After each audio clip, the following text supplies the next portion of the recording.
5 देश और 8 दिन। जी हां, भारत के प्रधानमंत्री नरेंद्र मोदी 5 देशों के दौरे पर जा रहे हैं और उनकी ये यात्रा 8 दिनों की होने वाली है।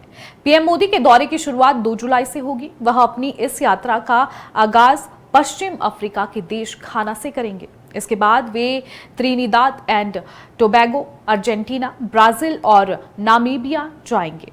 पीएम मोदी 2 दिन घाना में रहेंगे। किसी भारतीय पीएम का 3 दशक में ये पहला घाना दौरा होगा। पीएम मोदी घाना के राष्ट्रपति से मुलाकात और द्विपक्षीय बातचीत के अलावा वहां की संसद को भी संबोधित करेंगे। पीएम मोदी भारतीय समुदाय के लोगों से भी बातचीत करेंगे। ऐसे में सवाल यह है कि आखिर घाना भारत के लिए क्यों अहम है।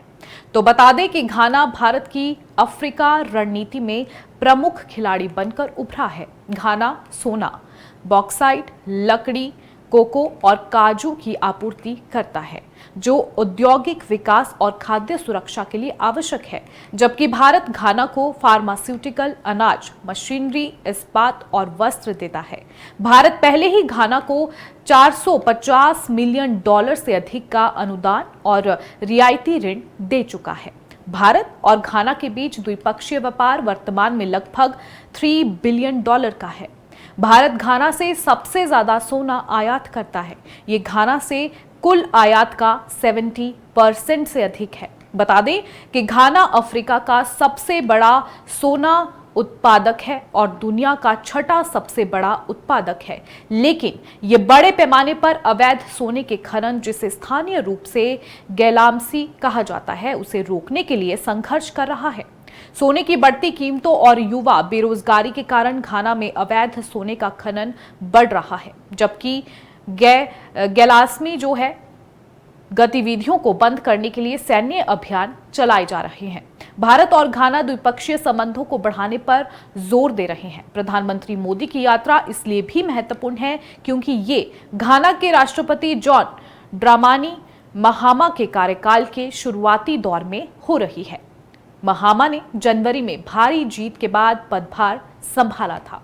ऐसे में अगला सवाल यह है कि आखिर भारत और घाना की दोस्ती कितनी पुरानी है। अब इसके बारे में आपको बताएंगे, ग्राफिक के जरिए इसे समझेंगे।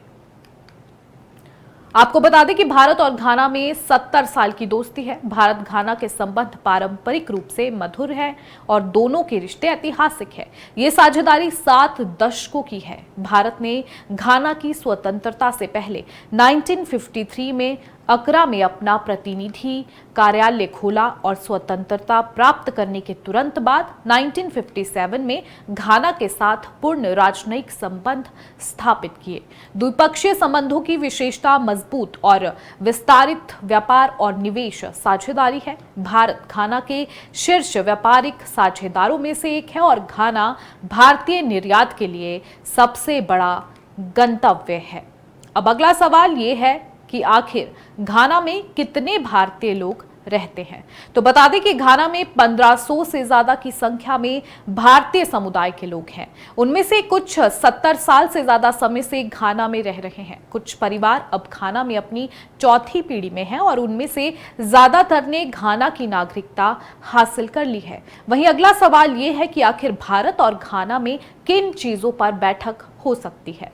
तो बता दें कि पिछले 11 साल में भारत ने अफ्रीका के सदाबहार मित्र के रूप में अपनी स्थिति मजबूत की है। प्रधानमंत्री मोदी ने इस महाद्वीप के भारत की प्रतिबद्धता पर जोर दिया है। पीएम मोदी की घाना यात्रा के दौरान कुछ चीजों पर खास फोकस रहेगा, जैसे कृषि को लेकर घाना के राष्ट्रपति भारत के साथ जुड़ने के इच्छुक हैं। वह वैक्सीन डेवलपमेंट के लिए भी उत्सुक हैं। वह घाना को पश्चिम अफ्रीका के लिए वैक्सीन हब बनाना चाहते हैं। एजेंडा में रक्षा सहयोग भी होगा। इसके अलावा महत्वपूर्ण खनिज और डिजिटल को लेकर दोनों देशों की बातचीत का एजेंडा है। वहीं अब अगला सवाल और आखिरी महत्वपूर्ण सवाल ये है कि पीएम मोदी के 5 देशों की यात्रा के मायने क्या है। तो बता दें कि पीएम मोदी की यात्रा के दौरान रक्षा सहयोग को लेकर भी सहमति बनने की संभावना है। उक्त 5 देश विकासशील या कम विकसित देशों की श्रेणी में आते हैं। भारतीय पीएम की यात्रा वैश्विक स्तर पर ग्लोबल साउथ देशों के साथ संबंधों को आगे बढ़ाने की रणनीति को भी दिखाता है। पीएम मोदी घाना, नामीबिया और त्रिनिदाद व टोबैगो के संसद को भी संबोधित करेंगे। इस बारे में भी सूचना मिली है कि ये देश अपने सर्वोच्च नागरिक सम्मान से भी पीएम मोदी को सम्मानित करेंगे। बता दें कि पीएम मोदी एक प्रमुख वैश्विक नेता है और कई देश उन्हें विशेष तौर पर सम्मानित कर चुके हैं और कई देश विशेष तौर पर सम्मानित करना चाहते हैं।